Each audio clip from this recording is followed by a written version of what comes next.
Music by DJ Rina Recording Studio. बिना बाली आहा बिना बजाबू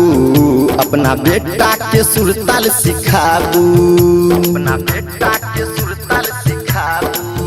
बिना बाली आहा बिना बजाबू अपना बेटा के सुरताल सिखाबू माहे करे छी भजन हम होई के मगन माहे करे छी भजन हम होई के मगन आहा बिना बजाबू ने करे छी पुकार मैया आबू ने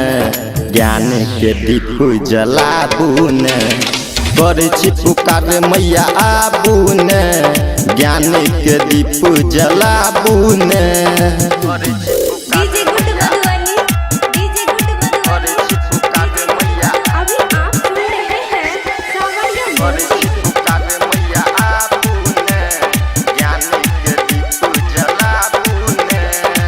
अहाँ ये मैया पूरा जगत चलाबै छी केने जनैया ज्ञान सबके मादै छी बड़ा दिन से गीत गाबै छी मैया तैयो किया ने ध्यान हमरा पर दै छी अहाँ ये मैया पूरा जगत चलाबै छी केने जनैया ज्ञान सबके मादै छी बड़ा दिन से गीत गाबै छी मैया तैयो किया ने ध्यान हमरा पर दै छी माहे करे छी भजन हम होई के मगन माहे करे छी भजन हम होई के मगन आहा बिना बजाबू ने करे छी पुकार मैया आबू ने ज्ञान के दीप जलाबू ने करे छी पुकार मैया आबू ने ज्ञान के दीप जलाबू ने DJ गुड मधुबनी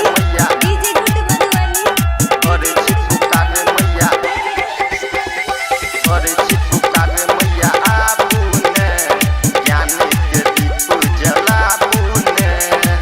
दीपू दीवाना गाबैया गाना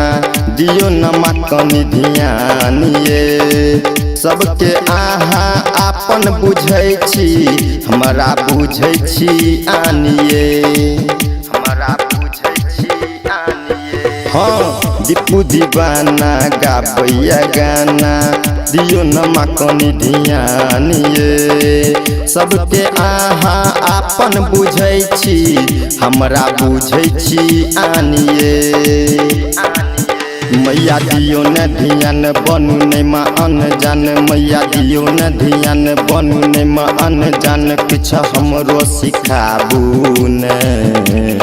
करे छी पुकार मैया आबू ने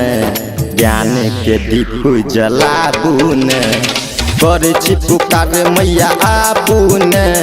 ज्ञान के दीप जलाबू ने।